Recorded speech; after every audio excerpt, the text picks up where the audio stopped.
આરોપીની કે જે નેપાળના જેનઝી આંદોલન સમયે જેલમાંથી ફરાર થયો, પરંતુ હવે અમદાવાદમાં તે ઝડપાઈ ગયો।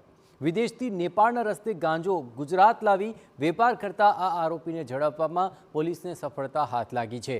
ધર્મેશ ચુનારાની અમદાવાદ એસઓજીએ કાગડાપીઠ વિસ્તારમાં તેના સાસુના ઘરેથી ધરપકડ કરી લીધી।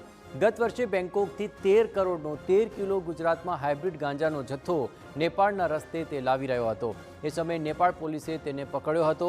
તે નેપાળમાં કાઠમંડુની ભદ્ર જેલમાં સજા ભોગવી રહ્યો હતો, પરંતુ નેપાળમાં જેનજી આંદોલન સમયે ધર્મેશ જેલ તોડીને ફરાર થવામાં સફળ રહ્યો।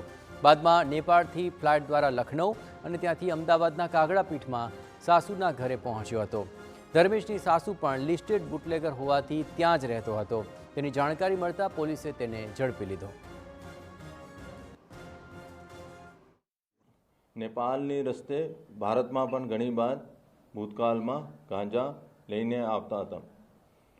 અહીંયા એનો કોઈ ગુનાહિત ઇતિહાસ નથી, પણ એની સાસ એક લિસ્ટેડ બુટલેગર છે જો કાગડાપીઠ વિસ્તારમાં દારૂ વેચે છે અને એને કહેવા પ્રમાણે એને થોડા વધારે દેવું થઈ ગયું હતું।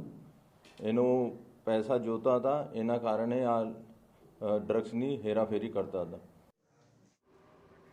નેપાળની જેલમાંથી જે કેદીઓ ફરાર થયા હતા તેની એક યાદી ભારતની સેન્ટ્રલ એજન્સીને નેપાળ તરફથી મોકલવામાં આવી હતી। તેમાં સુરતના અને અમદાવાદના ધર્મેશ ચુનારાના નામ પણ હતા। તેથી અમદાવાદ પોલીસ ઘણા સમયથી આરોપી ધર્મેશ ચુનારાની શોધખોળ હાથ ધરી હતી। એસઓજીને તેની જાણકારી મળતાની સાથે તેના સાસુના ઘરેથી ધરપકડ કરવામાં આવી છે।